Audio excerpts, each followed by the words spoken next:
Hello friends, welcome to voice over Tamizha. இன்னைக்கு என்ன படம் பார்க்க போறோம்னா 2023 ரிலீஸ் ஆன Erlang god of the new legend of deification அப்படிங்கிற சூப்பரான ஃபேண்டசி மூவி தான் பார்க்க போறோம். இப்பதான் நம்ம சேனலுக்கு புதுசா விசிட் பண்றீங்கன்னா சப்ஸ்கிரைப் பண்ணிக்கங்க, பக்கத்துல இருக்கிற பெல் பட்டனை கிளிக் பண்ணி அதுல ஆல் ஆப்ஷன் செலக்ட் பண்ணிக்கங்க. அப்பதான் நம்ம சேனல்ல போடுற எல்லா வீடியோட நோட்டிபிகேஷன் உங்களுக்கு காமிக்கும். மறக்காம இந்த வீடியோக்கு ஒரு லைக் பண்ணிடுங்க. நீங்க போடுற ஒரு லைக் தான் இந்த வீடியோவை மத்தவங்களுக்கு ரெக்கமெண்ட் பண்ணும். டிஸ்கிரிப்ஷன்ல இன்ஸ்டாகிராம் லிங்க் கொடுத்துருக்கேன், மறக்காம ஃபாலோ பண்ணிக்கங்க. வாங்க வீடியோக்குள்ள போலாம். படத்தோட ஓப்பனிங் சீன்ல ஒரு புனிதமான கோயிலை காட்டுறாங்க. அங்க இருக்கிற குரு கண்ணமுடி தானம் பண்ணிட்டு இருக்காரு. அப்ப அந்த கோயிலுக்குள்ள செம பெரிய சைஸ்ல கருப்பு கலர்ல ஒரு ராஜனாக வருது. தானம் பண்ணிட்டு இருக்கிற குருக்கு கோயிலுக்குள்ள யாரோ அத்துமீறி நுழைஞ்சிருக்காங்க அப்படிங்கிற விஷயம் தெரிய வந்துருது. உடனே தியானத்தை பாதிலேயே விட்டுட்டு அந்த கோயில ஒவ்வொரு இடமா தேட ஆரம்பிக்கிறாரு. அப்போ ஒரு இடத்துல ஒரு பொண்ணு அழுகுற சத்தம் கேக்குது. இவர நேரம் பாம்பா இருந்தவ பொண்ணா மாதிரி அந்த இடத்துல விழுந்து கிடக்குறா. இவ பேரை இனிமேட்டு மியா அப்படின்னு வச்சுக்கலாம். அப்ப அந்த இடத்துக்கு வந்த குருவோ, நீ யாருமா, இங்க எப்படி வந்த அப்படின்னு கேக்குறாரு. நாங்க குடும்பத்தோட பக்கத்து ஊருக்கு போயிட்டு இருந்தோம், வழி தெரியாம இந்த கோயிலுக்குள்ள வந்துட்டேன். இங்க பாருங்க, என் காலில் கூட அடிபட்டு இருக்கு, என்னால நடக்கவே முடியல,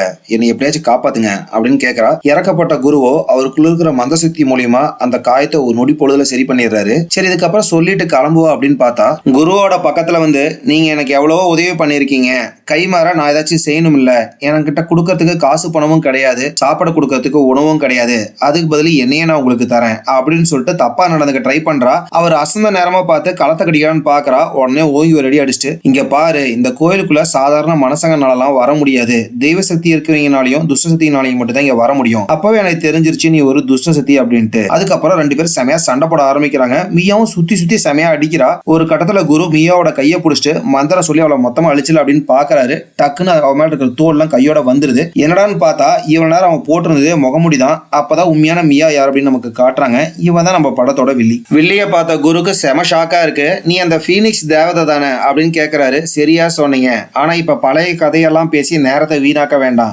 எனக்கு இப்ப தேவைப்படுறது இந்த கோயில் இருக்கிற அந்த புனிதமான பந்து தான் அப்படின்னு சொல்றா. இதை கேட்ட குருக்கு அப்படியே செம ஷாக்கா இருக்கு. அப்படியே இந்த இடத்துல சீனை கட் பண்ணி 20 வருஷம் கழிச்சு ஒரு கிராமத்தை தான் காட்டுறாங்க. அந்த கிராமத்துல இருக்கிற ஒரு பொண்ணை காட்டுறாங்க. இந்த பொண்ணு பார்க்கறதுக்கு மனசி மாதிரி இருந்தாலும் ரெண்டு காது மட்டும் பார்க்கறதுக்கு பறவை மாதிரி இருக்கு. இவதான் நம்ம ஈரோட தங்கச்சி. இதனாலேயே அந்த இடத்துக்கு வந்த சேட்டை பிடிச்ச பசங்க ஈரோட தங்கச்சிட்ட வம்புலுக்கு ஆரம்பிக்கிறாங்க. அப்புறம் அங்க இருக்கிற மக்கள்கிட்ட, இங்க பாருங்க, நமக்கு மத்தியிலேயே ஒரு அரக்கி இருக்கா, இவளை பார்த்து யாரும் பயப்பட வேண்டாம், நானும் ஒரு மந்திரவாதி தான், இதே இடத்துல இவளை அழிச்சிடறேன் அப்படின்னு சொல்லிட்டு ஈரோட தங்கச்சிட்ட சேட்டை பண்ண ஆரம்பிக்கிறாங்க. ஒரு கட்டத்துல ஈரோட தங்கச்சி அடிக்கிற மாதிரி போறாங்க. அப்ப அந்த இடத்துக்கு வந்த யாரோ ஒருத்தன் போட்டு அடி பிரிச்செடுக்கிறான். யார் அந்த இடத்துக்கு வந்திருப்பான்னு பார்த்தா கரெக்டா அந்த இடத்துக்கு ஹீரோ தான் வந்திருக்கான். வந்துட்டு அந்த சேட்டை பிடிச்ச பசங்க எல்லாத்தையும் அடி போட்டு பிரிச்சு எடுத்துட்டு தங்கச்சி கூட்டிட்டு கிளம்பான்னு பாக்குறான். அடி வாங்கின சேட்டை பிடிச்ச பசங்க அமைதியா இருக்காம, இங்க பாருடா, அரக்க தங்கச்சியை காப்பாத்துறதுக்கு ஒரு அரக்கண்ணன் வந்திருக்கான், இவனுக்கு நெற்றிக்கண் வேற, 20 வருஷமா தொலைஞ்சு போன இவங்க அம்மாவை என்னால கண்டே பிடிக்க முடியல, இவெல்லாம் நம்மள அடிக்க வந்துட்டான் அப்படின்னு சொல்லிட்டு எங்க அம்மாவை பத்தி எல்லாம் தப்பு தப்பா பேசிட்டு இருக்கான். இதை கேட்ட ஹீரோனால தாங்கவே முடியல. அப்படியே கையை டைட்டா பிடிக்கிறான். அவனுக்குள்ள இருக்கிற தெய்வீக சக்தி வெளியே வர ஆரம்பிக்குது. அது மூலியமா கை ஜொலிக்க ஆரம்பிக்குது. சரி, மறுபடியும் போட்டு அடி பிரிச்செடுக்க போறான் அப்படின்னு பார்த்தா கரெக்டா அந்த இடத்துக்கு ஹீரோட அப்பா வந்துறாரு. நீங்க என்ன இந்த இடத்துல பண்ணிட்டு இருக்கீங்க, நீங்க பண்ணின தப்புக்கு வீட்டுல தண்டனை இருக்கு அப்படின்னு சொல்லிட்டு எங்க ரெண்டு பேரும் அங்க இருந்து கூட்டிட்டு கிளம்பிடுறாரு. அடுத்து புனித கோயில் இருக்கிற குருவை தான் காட்டுறாங்க. வழக்கம் போல அவர் தியானத்துல இருக்கிறாரு. அப்ப அந்த இடத்துக்கு ஒரு குட்டி பொண்ணு வராங்க.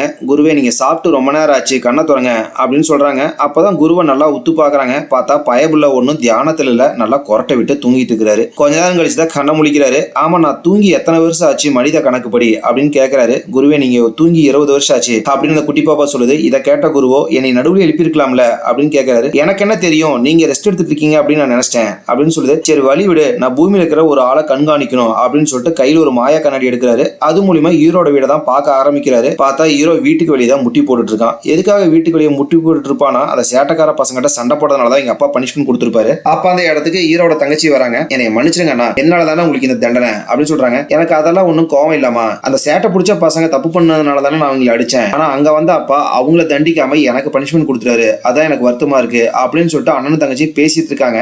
அப்ப ஹீரோவோட தங்கச்சி காதுக்கு ஏதோ புஸ்ஸு புஸ்ஸுன்னு சத்தம் கேக்குது. அண்ணா, நம்ம கிராமத்துக்குள்ள ஏதோ தீய சக்தி வந்திருக்கு, வாங்க அப்பாக்கு தெரியாம நம்ம போய் அதை அடிச்சுட்டு வந்துடலாம் அப்படின்னு சொல்றா. அதுக்கப்புறம் ரெண்டு பேரும் அங்க இருந்து கிளம்புறாங்க. அதே டைம்ல அந்த கிராமத்துல இருக்கிற ஒரு வீடை காட்டுறாங்க.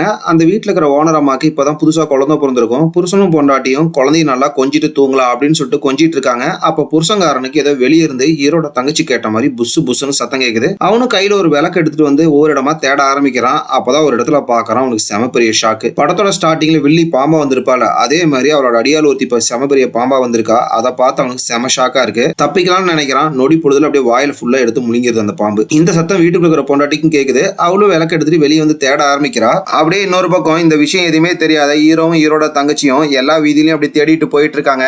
இத காலையில ஹீரோட தங்கச்சிட்ட சேட்டை பண்ண அந்த சேட்டைக்கார பசங்க பாக்குறானுங்க. இந்நேரத்துக்கு இவங்க 2 பேரும் எங்க போறாங்க, வாங்க போய் பின்தொடர்ந்து பார்க்கலாம் அப்படின்னு சொல்லிட்டு அவங்க ஹீரோக்கும் ஹீரோட தங்கச்சிக்கும் தெரியாம பின்னாடி ஃபாலோ பண்ணிட்டு போறானுங்க. இந்த விஷயம் எதுவுமே தெரியாத ஹீரோவும் ஹீரோட தங்கச்சியும் அந்த சத்தம் வர டைரக்ஷன் நோக்கி போயிட்டு இருக்காங்க. அப்பதான் இவங்களுக்கு முன்னாடி இருக்க டவர்ல பாக்குறாங்க அந்த வில்லியோட அடியாளு கையில ஒரு குழந்தைய வச்சு நின்றுட்டு இருக்கா. இதை பார்த்தா ஹீரோவோ, உனக்கு என்ன தைரியம், எங்க கிராமத்திலேயே வந்து ஒரு குழந்தைய தூக்கிட்டு போக பாக்குறியா, ஒழுங்கா அந்த குழந்தைய கொடுத்துட்டு இங்க இருந்து ஓடி போயிடு அப்படின்னு சொல்றான். இதை கேட்டவளோ, சத்தம் போடாத, குழந்தை தூங்கிட்டு இருக்குல்ல, இன்னும் கொஞ்ச நேரம் தான், இந்த குழந்தைய என்னோட தலைவிக்கு பலி கொடுத்துருவேன், அதுக்கப்புறம் அவங்களுக்கு சக்தி அதிகமாயிடும் அப்படின்னு சொல்லிட்டு அங்க இருந்து அவ காட்டை நோக்கி ஓடிட்டு இருக்கா. அவளை ஃபாலோ பண்ணிட்டு ஹீரோவும் ஹீரோட தங்கச்சி பின்னாடி போயிட்டு இருக்காங்க. கொஞ்ச நேரம் கழிச்சு அந்த குழந்தையோட வீட்டுக்கு சேட்டக்கார பசங்க எல்லாம் வந்துடுறானுங்க.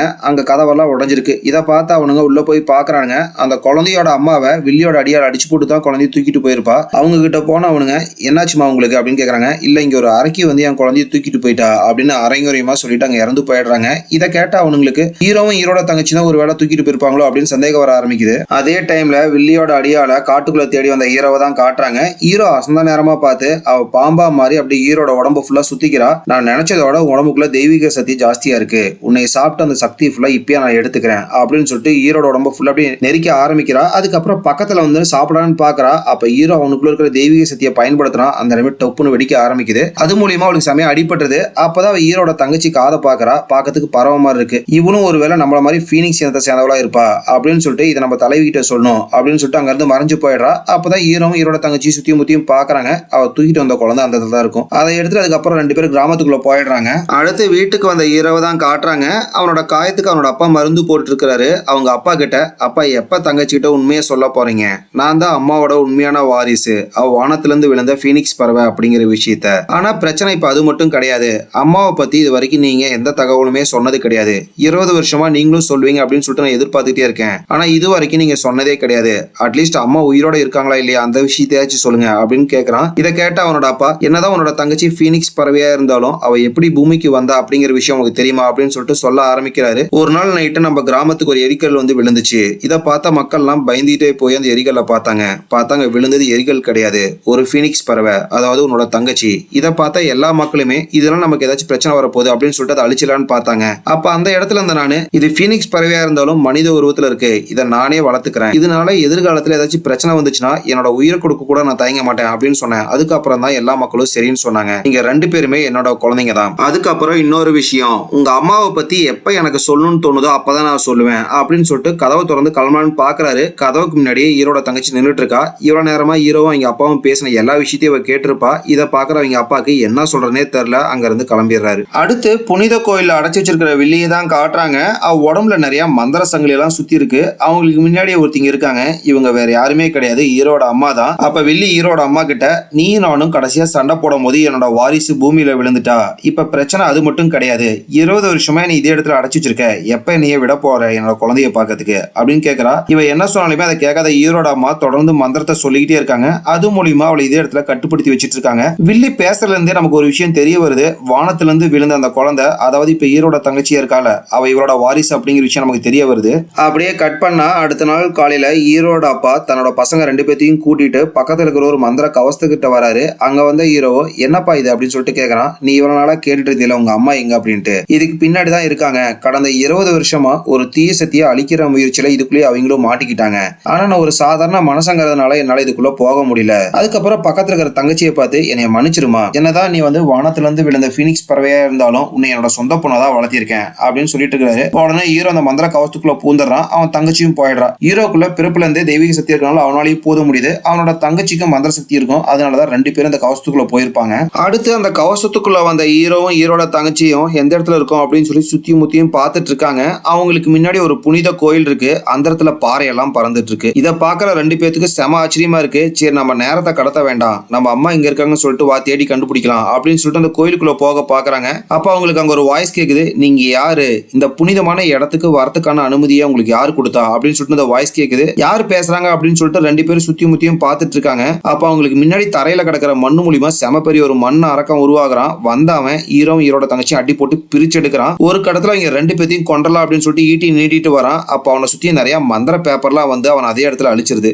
யார் அந்த இடத்துக்கு வந்திருப்பாங்கன்னா குரு தான் வந்திருப்பாரு. குருவை பார்த்த ஹீரோவோ, நீங்க யாரு அப்படின்னு கேட்கறான். நான் கடந்த 20 வருஷமா உங்களுக்காக தான் காத்துட்டு இருக்கேன் அப்படின்னு சொல்றாரு. இதை கேட்ட ஹீரோவோ, நாங்க யாருங்கிறதே உங்களுக்கு தெரியாது, நீங்க எப்படி எங்களுக்காக காத்துட்டு இருப்பீங்க அப்படின்னு கேட்கறான். நீ யாருன்னு தெரியும், உங்க அம்மா யாருங்கிறது எனக்கு தெரியும் அப்படின்னு சொல்லிட்டு ஒரு சின்ன பிளாஷ்பேக்கை சொல்ல ஆரம்பிக்கிறாரு. படத்தோட ஸ்டார்டிங்ல குருவும் வில்லியும் சண்டை போட்டுட்டு இருப்பாங்க புனித கோயிலுக்குள்ள. அப்ப அந்த புனித கோயில் இருக்கிற மந்திர பந்துல இருக்கிற சத்திய தன்னோட கருமுட்டியில் இருக்கிற பொண்ணுக்கு அனுப்புறதுக்காக பாப்பா. இதை தெரிஞ்ச குருவை தடுக்க முயற்சி பண்ணுவாரு. அவரையும் அடிச்சு தூக்கி போட்டுருவா. கட் பண்ணா மனித உலகத்துல இருக்கிற ஹீரோட அம்மாவை தான் காட்டுறாங்க. தன்னோட குழந்தைய கொஞ்சிட்டு இருக்கும் போது கூட இங்க நடக்கிற எல்லா விஷயத்தையும் அவங்களால ஃபீல் பண்ண முடியுது. உடனே அங்கிருந்து மறைஞ்சு புனித உலகத்துக்கு வந்துடுறாங்க.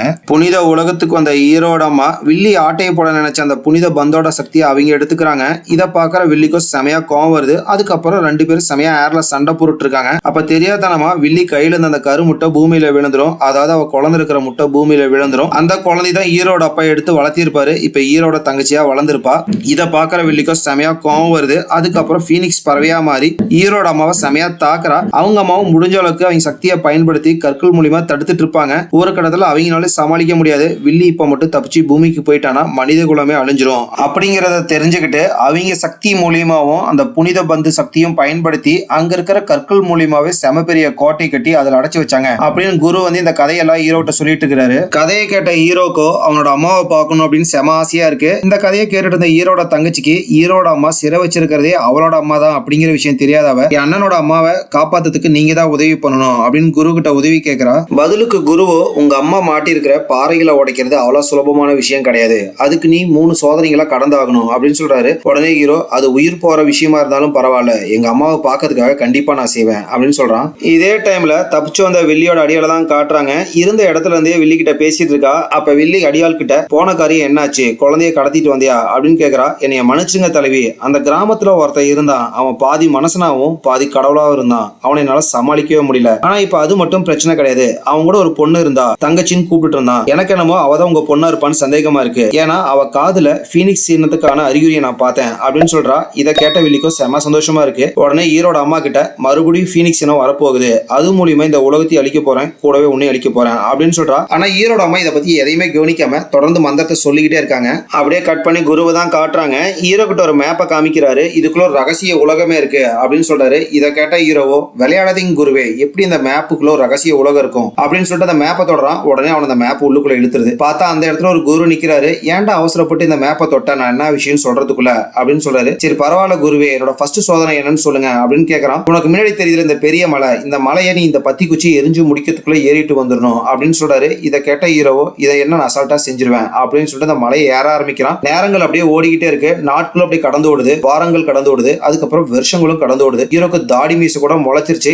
இன்னமும் ஹீரோ அந்த மலை மேல ஏறிட்டு தான் இருப்பான். அதுக்கப்புறம் வெயில் பனி அப்படின்னு சொல்லிட்டு காலங்களும் மாறிக்கிட்டே இருக்கு. ஹீரோ இன்னமும் அந்த மலை மேல ஏறிட்டு தான் இருப்பான். அப்பதான் ஹீரோக்கு ஒரு இல்யூஷன் வருது. ஹீரோட அப்பாவை நினைச்சபடி ஃபீல் பண்ற மாதிரி இல்யூஷன்லாம் வருது. உடனே அந்த மலையில வேகமா ஏற ஆரம்பிக்கிறான். அந்த இடத்துல இருந்து அப்படியே அந்த மலை மறைஞ்சு போயிடுது. உடனே அந்த மேப்பை விட்டு வெளியே வந்து விழுந்துறான். வெளியே வந்து விழுந்த ஹீரோக்கு தாடி மீச அந்த மாதிரி எதுவுமே முளைக்கல. உடனே குரு கிட்ட, குருவே நான் அந்த மாய உலகத்துக்குள்ள 10 வருஷமா இருந்தேன், எப்படி வயசே ஆகாம நான் வெளியே வந்தேன் அப்படின்னு கேட்கறான். நீ இருந்த அந்த மாய உலகம் வேகமா நகரக்கூடியது, அங்க இருக்கிற 10 வருஷம் நம்ம உலகத்துல இருக்கிற ஒரு நாள் கணக்கு தான் அப்படின்னு சொல்றாரு. சரி குருவே, நான் இந்த சோதனையில வெற்றி பெற்றுட்டேனா அப்படின்னு கேட்கறான். உடனே குரு அங்க இருக்கிற பத்தி குச்சை பாக்குறாரு. அது இன்னும் எரிஞ்சிட்டு தான் இருக்கும். இதை பாக்குற ஹீரோக்கு அப்படியே செம சந்தோஷமா இருக்கு. அதுக்கப்புறம் கொஞ்ச நேரம் கழிச்சு குரு ஹீரோட சண்டை போடுற திறமையை அதிகப்படுத்துறதுக்காக ஹீரோ கிட்ட, முடிஞ்சே நீ அடி அப்படின்னு சொல்றாரு. ஹீரோ நங்குன்னு மூக்குல ஒரு குத்து குத்திடுறான். மூக்குல இருந்து ரத்தம் பொல பொல பொலன்னு ஊத்த ஆரம்பிக்குது. இதை பார்த்தா குரு, டி நான் சொல்லியே முடிக்கல, அதுக்குள்ள எதுக்குடா மூக்குல குத்தி வச்ச அப்படின்னு கேட்கிறாரு. என்னைய மன்னிச்சிருங்க குருவே, சரி பரவாயில்ல, இந்த டைம் நீ அடிக்கும் போதும் உன்னோட தெய்வ சக்தியை முழுசா கைக்கு கொண்டு வந்து அது மூலியமா நீ அடி அப்படின்னு சொல்றாரு. ஹீரோ மனசை ஃபுல்லா ஒருநிலைப்படுத்திட்டு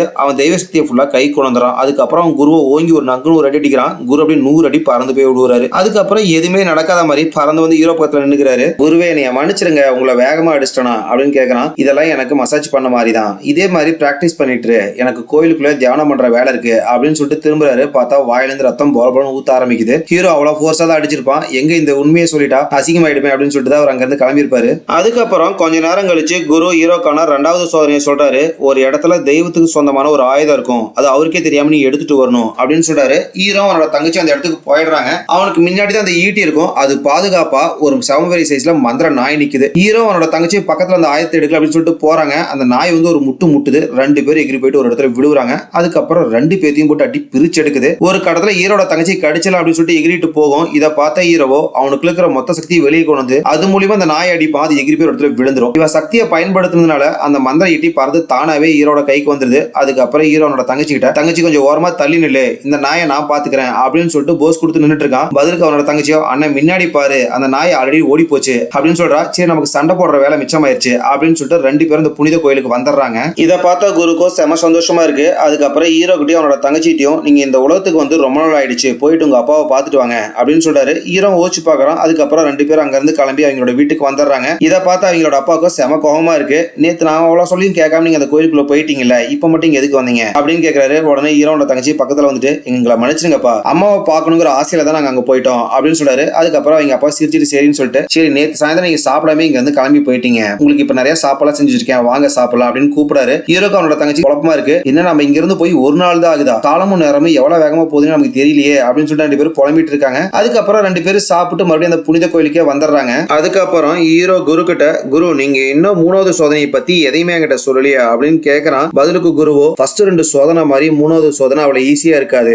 அது ரொம்ப கஷ்டமா இருக்கும், அதுல நீ ஜெயிக்கணும்னா உன்னோட மன உறுதியும் நம்பிக்கையும் ஜாஸ்தியா இருக்கணும், அது மட்டும் பத்தாது, உனக்குள்ள இருக்கிற சக்தியை நீ பயிற்சி பண்ணிட்டே இருக்கணும், ஏன்னா நீ ஒரு கருப்பு கண்ணாடிக்குள்ள போவ, அங்க ஒரு மந்திர கவசம் இருக்கும், அதை நீ போட்டுட்டு வரணும் அப்படின்னு சொல்றாரு. இதை கேட்ட ஹீரோவோ, அவ்வளவுதானா, அந்த கவசத்தை போட்டு வந்தா மட்டும் போதுமா அப்படின்னு கேட்கறான். அவசரப்படாத, அந்த மந்திர கவசத்துக்கு நல்ல சக்தி கெட்ட சக்தின்னு ரெண்டு இருக்கு, நீ அந்த மந்திர கவசத்தை போடும் போதும் உன்னோட நம்பிக்கையும் தைரியமும் கம்மியா இருந்தா அதோட கட்டுப்பாட்டுக்குள்ள நீ போயிடுவ, அது மூலியமா வில்லியோட கட்டுப்பாட்டுக்கு நீ போயிடுவ, அதனால நான் சொல்ற வரைக்கும் எக்காரணத்தை கொண்டு கருப்பு கண்ணாடி முன்னாடி நீ போகாத அப்படின்னு சொல்றாரு. அதுக்கப்புறம் ஹீரோவை சரக்கு எடுத்துட்டு அப்படின்னு சொல்லிட்டு அங்க இருந்து அனுப்பிச்சிடுறாரு. அடுத்து ஹீரோட தங்கச்சியை காட்டுறாங்க. கையில புக்ஸ் எல்லாம் எடுத்துட்டு குருவை பாக்கிறதுக்கு வரா.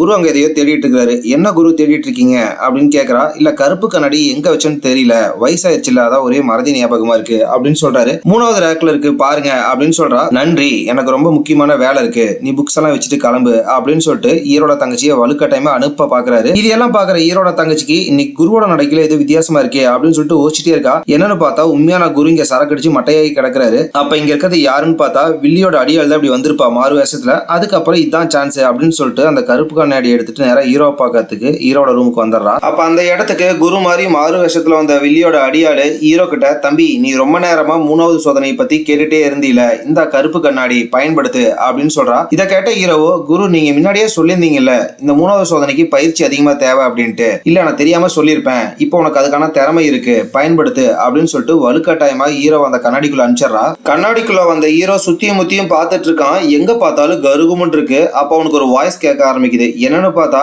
இவன் தேடி வந்த கவசம் தான் ஹீரோ கிட்ட பேச ஆரம்பிக்குது. உன்னை பார்க்கறதுக்கே ரொம்ப வித்தியாசமா இருக்க, என்னை எடுத்து போட்டுக்கிட்டீங்கன்னா தீசக்தியோட கட்டுப்பாட்டுக்குள்ள போயிடுவீன்னு பயமா இருக்கா அப்படின்னு கேக்குது. இதை கேட்ட ஹீரோவோ, எனக்கு ஒன்னும் பயம் இல்ல, குரு இப்பதான் சொன்னாரு மனசளவுல நீ தைரியமா இருக்க அப்படின்ட்டு, அதனால எந்த தீசக்தியோட கட்டுப்பாட்டுக்குள்ளயும் நான் போக மாட்டேன் அப்படின்னு சொல்றான். அப்பயே நிக்கிற, வந்து என்னை எடுத்து மாட்டிக்கோ அப்படின்னு சொல்லுது. உடனே ஹீரோ போய் அதை எடுத்து மாட்டிட்டு இருக்கான். அதே டைம்ல குரு மாதிரியே மாறு வேஷத்துல இருந்த வில்லியோட அடியால தான் காட்டுறாங்க. அங்க இருந்து தப்பிக்கலான்னு பாக்குறா. கரெக்டா வழியிலே ஹீரோட தங்கச்சி பாத்துறா. பார்த்துட்டு குருவோட பேரை சொல்லி கத்த ஆரம்பிக்கிறா. அப்ப அறபோதையில் இருந்த குரு அந்த இடத்துல வந்து வில்லியோட அடியால போட்டு அடி பிரிச்சு எடுக்கிறாரு. அப்ப சடனா அந்த இடத்துல இருக்கிற எல்லா கதவும் உடைய ஆரம்பிக்குது. என்னன்னு பார்த்தா வீட்டுக்குள்ள வெறும் புகையா இருக்கு கருப்பு கலர்ல. இதை பார்த்தா குருக்கோ புரிஞ்சுக்குது, வந்த வில்லி வலுக்கட்டாயமா ஹீரோ அந்த கண்ணாடிக்குள்ள அனுப்பிச்சிருக்கா, அவனு தெரியாதனமா அந்த கவசத்தை எடுத்து மாட்டிக்கிட்டான், இப்ப முழுக்க முழுக்க வில்லியோட கட்டுப்பாட்டுக்குள்ள போயிட்டான் அப்படிங்கிற விஷயத்த தெரிஞ்சுக்கிறாரு. சரி வில்லியோட அடியாலையாச்சும் பிடிக்கல அப்படின்னு சொல்லிட்டு திரும்பி பாக்குறாரு. பார்த்தா அந்த இடத்துல இருந்து குரு அசந்த நேரமா பார்த்து ஹீரோட தங்கச்சின்னு தூக்கிட்டு அவங்க வந்து எஸ்கேப் ஆயிடுறா. சரி ஹீரோவையாச்சும் காப்பாத்தலாம் அப்படின்னு பார்த்தா ஹீரோ அங்க இருந்து புனித கோயிலோட நுழைவாயிலுக்கு தான் வந்திருப்பான். ஹீரோ முழுக்க முழுக்க தீயசக்தியோட கட்டுப்பாட்டுல தான் இருக்கான் அப்படிங்கிறது தெரிஞ்சோடனே மணலா இருக்க சமயா சண்டை போட ஆரம்பிக்கிறான். ஹீரோ பதிலுக்கு அவன் ஈட்டி வச்சு ஒரே அடிதான் அடிக்கிறான். மணலா இருக்க அப்படியே தூள் தூளா போயிடுறான். அதுக்கப்புறம் ஹீரோ ஆகாயத்துல பறந்துட்டு இருக்க அந்த பாறை மேல அவன் ஈட்டி அடிக்கிறான். அதுக்குள்ள அடைப்பட்டு கிடந்த வில்லியும் ஹீரோட அம்மாவும் பொத்துன்னு கீழே வந்து விழுவுறாங்க. வெளியே வந்த சந்தோஷத்துல வில்லி அவரோட பொண்ணை பார்க்கறதுக்காக இங்க இருந்து கிளம்பிடுறா. அடுத்து ஹீரோட அம்மா 20 வருஷம் கழிச்சு அவங்க பையனை பார்த்த சந்தோஷத்துல மகனே இங்க வா அப்படின்னு கூப்பிடுறாங்க. ஆனா ஹீரோ முழுக்க முழுக்க தீயசக்தி கட்டுப்பாடுல இருக்கிறதுனால அவங்க அம்மாவே சரமாரியா தாக்க ஆரம்பிக்கிறான். ஒரு கடத்துல அவங்க அம்மாவை கொல்ற மாதிரி வந்துடுறான். கரெக்டா அந்த இடத்துக்கு அப்ப குரு வந்து தடுத்துட்டு இருக்கிறாரு. என்னைய மன்னிச்சிரு, நான் கொஞ்சம் கவனக்குறைவா இருந்துட்டேன். அப்ப கண்ணாடிக்குள்ள இந்த கருப்பு கவசம் உன்னோட பையனை வந்து அதோட கட்டுப்பாட்டுக்குள்ள கொண்டு வந்துருச்சு. இப்ப நமக்கு வேற வழியே இல்ல. இப்படியே நம்ம விட்டோம்னா வில்லி வந்து உன் பையன் மூலியமா இந்த உலகத்தையே அழிச்சிருவா. இதுக்கு முன்னாடி நீ வில்லியை சிறை வச்சிருந்தீல, அது மாதிரி இப்ப நான் உன் பையனை சிறை வைக்க போறேன் அப்படின்னு சொல்றாரு. இதை கேட்ட ஹீரோட அம்மானால தாங்கவே முடியல. அவங்களும் அந்த கருப்பு கண்ணாடிக்குள்ள போயிடுறாங்க. கண்ணாடிக்குள்ள போன ஹீரோட அம்மா பாக்குறாங்க, அந்த தீயசக்தி ஹீரோவை கண்ணாடிக்குள்ள தான் கட்டி போட்டு வச்சிருக்கோம். இவங்களை பார்த்த ஹீரோவோ, ஆமா நீங்க யாரு அப்படின்னு கேக்குறான். ஹீரோட அம்மா அழுதுகிட்டே, நான் தான் உன்னோட அம்மா, 20 வருஷமா உன்னைய தனியா தவிக்கி விட்டு போனதுக்கு என்னைய மன்னிச்சிரு அப்படின்னு மன்னிப்பு கேக்குறாங்க. ஐயோ அம்மா, என்கிட்ட மன்னிப்பெல்லாம் கேட்காதீங்க, என் என் வாழ்க்கையில ஒரு டைம் ஆச்சு உங்களை நான் பார்த்தணும்னு ஆசைப்பட்டு இருந்தேன். இப்ப என்னோட ஆசை நிறைவேறிடுச்சு அப்படின்னு சொல்றான். நீ சின்ன குழந்தையா இருக்கும்போது இந்த உலகத்துக்கு ஆபத்து வந்துச்சு. அப்ப இந்த உலகத்தை காப்பாத்துறதுக்காக வில்லி கூட நானும் சிறைப்பட்டேன். ஆனா இப்ப உன்னோட உயிரை காப்பாத்துறதுக்காக இங்க இந்த ஒட்டுமொத்த தீய சக்தியை நான் எனக்குள்ள எடுத்துக்கிறேன் அப்படின்னு சொல்றாங்க. அதுக்கப்புறம் தீய சக்தி எல்லாருமே அவங்களுக்குள்ள எடுத்துறாங்க. அடுத்த நிமிஷமே ஹீரோ எங்க அம்மாவும் கண்ணடியை விட்டு வெளியே வந்துடுறாங்க. வெளியே வந்து கொஞ்ச நேரத்திலேயே ஹீரோட அம்மா ஹீரோட மடியிலே இறந்து போயிடுறாங்க. அவங்க இறந்த அடுத்த நிமிஷமே இந்த புனித கோயில சுத்தி இருந்த அந்த மந்திர ஷீல்டு ஃபுல்லா மறைஞ்சு போயிடுது. அப்ப கரெக்டா அந்த இடத்துக்கு ஹீரோட அப்பா வந்துடுறாரு. 20 வருஷம் கழிச்சு அவரோட மனைவி அவர் பார்த்தாலுமே கடைசி அவரால் தொடக்கூட முடியல. தெய்வ பெருவிங்கிறதுனால அவங்க இறந்த அடுத்த நிமிஷமே காத்தோட காத்தா கரைஞ்சு போயிடுறாங்க. 2 பேரும் அதே இடத்துல செமையா அழுக ஆரம்பிக்கிறாங்க. அப்ப அந்த இடத்துல குருவை பார்த்த ஹீரோக்கு செமையா கோவம் வருது. குரு கிட்ட உங்களுக்கு இப்படி எல்லாம் நடக்குங்கிறது முன்னாடியே தெரியும்ல அப்படின்னு கேக்குறான். குருவும் பயந்துகிட்டே ஆமா எனக்கு தெரியும், 20 வருஷத்துக்கு முன்னாடி உங்க அம்மா வில்லிய சிறை வைக்கணும், அதுக்கப்புறம் உன்னோட உயிரை காப்பாத்துறதுக்காக திருப்பி வந்து இறந்து போகணும் அப்படிங்கிற எல்லாமே விதியில எழுதியிருக்கு, அதை யாருனாலையும் மாத்த முடியாது அப்படின்னு சொல்றாரு. இதை கேட்ட ஹீரோவோ அப்ப எல்லா விஷயம் முன்னாடியே தெரிஞ்சுக்கிட்டு தானே என்னை ஏமாத்தி இருக்கீங்க, இதுக்கப்புறம் நான் உங்க பேச்ச கேட்கவே மாட்டேன், எங்க அம்மா காப்பாத்த நினைச்ச இந்த மக்களுக்கு நான் உதவியே பண்ண மாட்டேன் அப்படின்னு சொல்லிட்டு அழுதுகிட்டு அங்க இருந்து கிளம்பிடுறான். அப்படியே கட் பண்ண அடுத்து ஹீரோட தங்கச்சி தான் காட்டுறாங்க. மயக்கத்துல வந்து கண்ணு முழிக்கிறா. பார்த்தா பின்னாடி தான் வெள்ளி நின்னுட்டு இருப்பா. மகளே உன்னைய பாக்கிறதுக்கு 20 வருஷம் ஆயிடுச்சு அப்படின்னு சொல்றாங்க. ஏன்னா நீங்க தான் என்னோட அம்மாவா? ஆமா, எனக்கும் ஹீரோட அம்மாவுக்கும் 20 வருஷத்துக்கு முன்னாடி யுத்தம் நடந்துட்டு இருந்துச்சு, தெரியாதனமா அப்ப நீ பூமியில விழுந்துட்ட. ஹீரோட அப்பா தான் உன்னை தத்தெடுத்து வளர்த்திட்டு இருந்தாரு. இப்ப நம்ம பீனிக்ஸ் இனத்துல உயிரோட இருக்கிறதே நானு நீ நம்ம அடியால் மட்டும்தான். எனக்கு அப்புறம் நம்ம பீனிக்ஸ் இனத்தோட ராணியே நீ தான் அப்படின்னு சொல்றாங்க. ஆமா, உங்களுக்கு இப்ப என்ன பிரச்சனை? எதுக்காக சாதாரண மக்களை எல்லாம் துன்புறுத்திட்டு இருக்கீங்க? அப்புறம் அந்த புனித கோயில் இருக்கிற மந்திர பந்தம் எடுக்கிறது எதுக்காக இப்படி போராடிட்டு இருக்கீங்க அப்படின்னு கேக்குறா. அப்பதான் வில்லி வந்து ஒரு பிளாஷ்பேக் சொல்ல ஆரம்பிக்கிறா. 20 வருஷத்துக்கு முன்னாடி கடவுளுக்கும் தீய சக்திக்கும் நடந்த யுத்தத்துல பீனிக்ஸ் இனமான நம்ம தோக்கடிக்கப்பட்டோம். அதனாலேயே தெய்வங்க எல்லாருமே நம்ம பீனிக்ஸ் இனத்தை தீப்பிழம்புல போட்டு வாட்ட ஆரம்பிச்சாங்க. டெய்லியுமே நம்ம இனத்தை சேர்ந்த அத்தனை பேருமே கஷ்டப்பட்டு தான் இருக்காங்க. இப்ப அவங்க எல்லாத்தையுமே காப்பாற்றக்கூடிய ஒரே ஒரு வழி அந்த புனித கோயில் இருக்கிற மந்திர பந்து தான். அதை மட்டும் நம்ம உடம்புல சேர்த்திட்டோம்னா நம்மளால அவங்களை காப்பாற்ற முடியும் அப்படின்னு சொல்றா. என்னதான் இவ பக்கம் நியாயம் இருந்தாலும் ஹீரோட தங்கச்சினால இதை ஏத்துக்கவே முடியல. தன்னோட பொண்ணு சொல்றத கேட்ட வில்லிக்கு செம கடுப்பாகுது. அப்படின்னா உன்னோட அனுமதி எனக்கு தேவையே கிடையாது, நீ வாழ்ந்த கிராமத்தை அழிச்சிட்டு பூமிக்கு அடியில இருந்து அரக்க மிருகத்தெல்லாம் மேல கொண்டு வரேன், அது மூலியமா இந்த ஒட்டுமொத்த உலகத்தையும் அழிக்க போறேன் அப்படின்னு சொல்றா. இதை கேட்ட ஹீரோட தங்கச்சிக்கும் செம ஷாக்கா இருக்கு. அடுத்து ஹீரோவை தான் காட்டுறாங்க. கடுப்புல இருக்கிற ஹீரோ வீட்டை வந்து எல்லா பொருளையும் போட்டு உடைச்சிட்டு இருக்கான். அதுக்கப்புறம் அவன் ஈட்டியும் தூக்கி போட்டுறான். அப்ப அந்த இடத்துக்கு ஹீரோட அப்பா வராரு. அவர்கிட்ட ஒரு சின்ன பதக்கம் இருக்கும். அதை எடுத்து ஹீரோட்ட கொடுத்துட்டு இது உங்க அம்மாவுக்கு சொந்தமானது, இத்தனை வருஷமா மக்களை காப்பாத்துறதுக்காகவும் கடைசியா உன்னோட உயிரை காப்பாத்துறதுக்காகவும் அவ வாழ்க்கையை கழிச்சிட்டா, இதுக்கப்புறம் நீ மக்களை காப்பாத்த போறியா இல்ல அவங்க கூட சேர்ந்து அழிய போறியா அப்படிங்கறத நீயே முடிவு பண்ணிக்கோ அப்படின்னு சொல்லிட்டு அவர் அங்க இருந்து கிளம்பிடுறாரு. அதே டைம்ல பீனிக்ஸ் பறவையா மாறின வில்லி ஹீரோட கிராமத்தை நோக்கி செம பெரிய நெருப்பு பந்தையெல்லாம் அனுப்புறா. அது மூலியமா இங்க கிராமத்துல செம பெரிய பள்ளமே உருவாகுது. அந்த பள்ளத்துல இருந்து அரக்க மிருகங்கள்லாம் வெளியே வந்து அங்க இருக்கிற மக்களை எல்லாம் வேட்டையாட ஆரம்பிக்குது. இந்த விஷயத்த கேள்விப்பட்ட குரு அங்க வந்து எல்லா அரக்க மிருகம் கூடி தனியா சண்டை போட்டு இருக்காரு. கரெக்டா அந்த இடத்துக்கு ஹீரோ வந்துடுறான். ஹீரோ பார்த்த குருவோ நீ இந்த இடத்துக்கு வருவீன்னு எனக்கு தெரியும் தம்பி அப்படின்னு சொல்றாரு. குருவே எங்க அம்மா பாதியிலே விட்டுட்டு போன வேலையை நம்ம தொடரலாம் அப்படின்னு சொல்லிட்டு வில்லி கூட ஹீரோ செமையா சண்டை போட்டுட்டு இருக்கான். ஒரு கட்டத்துல ஹீரோ அவனோட மந்திர ஈட்டி மூலமா வில்லியோட வயிற்றுலயே குத்திடுறான். அவ வழியால கதறுவா அப்படின்னு பார்த்தா அவ சிரிச்சிட்டு இருக்கா. என்னன்னு பார்த்தா இப்படி எல்லாம் நடக்குங்கிறது அவளுக்கு முன்னாடியே தெரிஞ்சிருக்கு. அதனால அவனோட உடம்ப ஹீரோட தங்கச்சி உடம்போட சேர்த்திருக்கா. இப்ப அந்த உடம்பு விட்டு வெளியே வந்துடுறா. அந்த கத்தி குத்தி ஹீரோட தங்கச்சி உடம்புல தான் குத்தி இருக்கும். இதை பார்த்தா ஹீரோனால தாங்கவே முடியல. அவன் தங்கச்சி அப்படியே உயிருக்காக போராடிட்டு இருக்கா. ஆனா இப்ப என்னோட இனம் யாரு என்னோட அம்மா யாருங்கிறதெல்லாம் நான் தெரிஞ்சுக்கிட்டேன். ஆனா என்னைக்கு இருந்தாலும் உன்னோட தங்கச்சி தானா அப்படின்னு கேக்குறா. அம்மா நீ என்னைக்கு இருந்தாலும் என்னோட தங்கச்சி தாமா அப்படின்னு ஹீரோ சொல்றான். அதுக்கப்புறம் அப்படியே காத்தோட காத்தா கரைஞ்சிடறான். இதை பாக்குற ஹீரோனால அப்படியே தாங்கவே முடியல.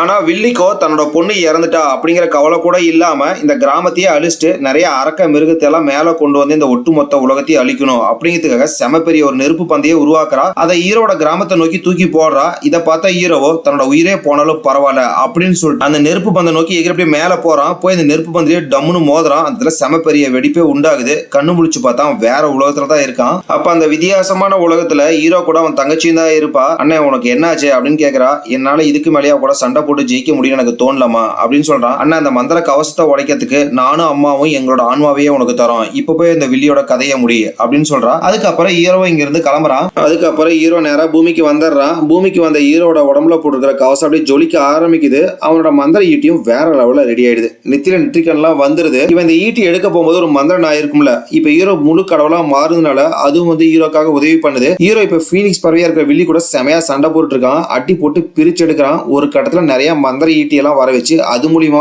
தாக்குறான். அதுக்கப்புறம் பீனிக்ஸ் பறவையா இருக்கிற வில்லிய தலையோட சேர்த்து ஒரு ரெடி அடிக்கிறான். அதே இடத்துல அவளை கொடூரமா கொண்டுறான். வில்லி இறந்து அடுத்த நிமிஷமே பூமிக்கடியிலிருந்து வந்த அரக்க மிருகங்கள்லாம் மறுபடியும் பாதாள உலகத்துக்கே போயிடுங்க. அடுத்த நாள் காலையில ஹீரோட கிராமத்தை தான் காட்டுறாங்க. இத்தனை நாள ஹீரோவை அரக்கேன் அப்படின்னு சொல்லிட்டு இருந்த அந்த சேட்டக்கார பசங்க கூட நம்மளை காப்பாத்துறதுக்கு கடவுள் வந்துட்டாரு அப்படின்னு சொல்றானுங்க. இதை கேட்கற குருக்கும் செம சந்தோஷமா இருக்கு. அதுக்கப்புறம் சில நாட்கள் கழிச்சு ஹீரோவை தான் காட்டுறாங்க. அவன் வீட்டுல இறந்து போன அவன் அம்மாவுக்கும் தங்கச்சிக்கும் ஹீரோவும் இங்க அப்பாவும் அஞ்சலி செலுத்திட்டு இருக்காங்க. அப்ப அங்க இருக்கிற குரு, உங்க அம்மா இறந்து போயிட்டாங்க நான் சொல்லவே இல்லையே அப்படின்னு சொல்றாரு. சும்மா விளையாடாதீங்க குருவே அப்படின்னு ஹீரோ சொல்றான். பார்த்தா அவன் கதவு கிட்ட ஹீரோட அம்மா வந்து நிக்கிறாங்க. இதை பாக்குற ஹீரோக்கும் எங்க அப்பாவுக்கும் செம சந்தோஷமா இருக்கு. அதுக்கப்புறம் குரு கிட்ட எப்படி எங்க அம்மா உயிரோட வந்தாங்க அப்படின்னு ஹீரோ கேட்கறான். சொர்க்கத்துல இருக்கிற எல்லா கடவுளும் உங்க அம்மா நிறைய டைம் மக்களை காப்பாத்துறதுக்காக தன்னோட உயிரையே பணயமா வச்சிருக்காங்க. அதனாலதான் சொர்க்கத்துல இருக்கிற எல்லா கடவுளும் உங்க அம்மாக்கு திருப்பி உயிரை கொடுத்துருக்காரு அப்படின்னு சொல்றாங்க. இதை கேட்ட ஹீரோக்கு செம சந்தோஷமா இருக்கு. அப்படியே ஹாப்பி எண்டிங் இந்த படத்தை இந்த இடத்துல முடிக்கிறாங்க. நன்றி மக்களே. மறக்காம இந்த வீடியோக்கு ஒரு லைக் பண்ணுங்க. நீங்க போடுற ஒரு லைக் தான் இந்த வீடியோவை மத்தவங்களுக்கு ரெக்கமெண்ட் பண்ணும்.